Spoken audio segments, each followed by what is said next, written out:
Talagang quality naman ang mga gamit din sa LA Fitness Gym. Aba, ay ako'y balinghin naman din ba sa pull ups pero dahil sa quality machine na rin ng LA Fitness Gym, ari may kaunting tulong para mahatak mo yung katawan mo pataas.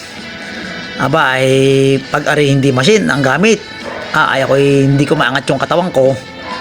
Ay kaya aring machine na ari ay di unti-unti ay masasanay ka na mahatak at ma-practice yung iyong sarili na mahatak yung katawan mo pataas. At yun, pangalawang araw ko nga pala ngayon din sa LA Fitness Gym. May 15 days free trial ako, kaya meron pa ako natitirang 13 days. Napakasarap. Ay sabi nga ng iba wag ka lang sa mag-invest ng para sa bahay o kaya sa sasakyan. Mag-invest ka rin para sa katawan mo. Yung iba sinasabi ay luho lang daw, ay hindi luho yan. Habang nagkakaedad ka ay dapat ay mag-invest tayo sa ating katawan.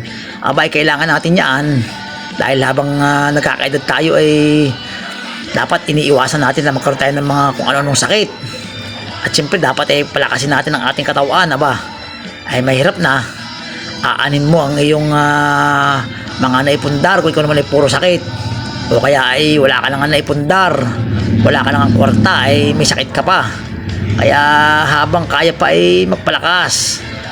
At sabi nga ay habang nakakaedad ay dapat ay hindi lang jogging o kay walking ang ginagawa, magbuhat-buhat din daw tayo dahil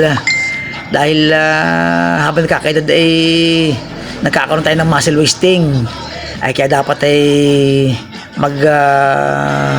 tayo ng kahit kaunti, yung kaya lang natin, para na-maintain natin na meron tayong kaunting maskyaw sa ating katawan.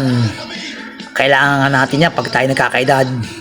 At huwag ninyong isipin na luho ang pag-invest sa ating katawan. Aba, ay hindi lang naman kwarta, kailangan mo rin mamuhunan din ng oras. Siyempre uubos ka ng mga 1 o hanggang 2 oras kada araw sa pagpapapawis.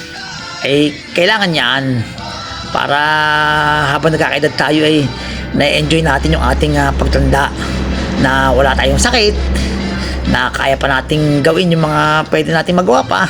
Ay pag tayo may sakit na, aba, ay gusto ninyo tayo ay naglalakad ay may tungkod, aba, ay iwasan ang mga sakit. Aba, ang gusto ninyo pagtanda ay nakahiga ng lagi, nakaratay sa banig ng karamdaman. Aba, mag-ehersisyo, magbuhat-buhat. At wag kakabigatan kung ikaw ay naglalaro ng basketball, wag kakabigatan masyadong buhat. At baka pagdating ng basketball ay ang tira may panay baldogi.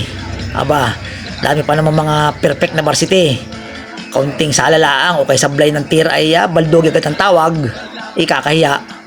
Kaya minsan ay parang nakakatakot ang tumira, mapasablay lang ng kaunti ay baldogi agad ang itatawag.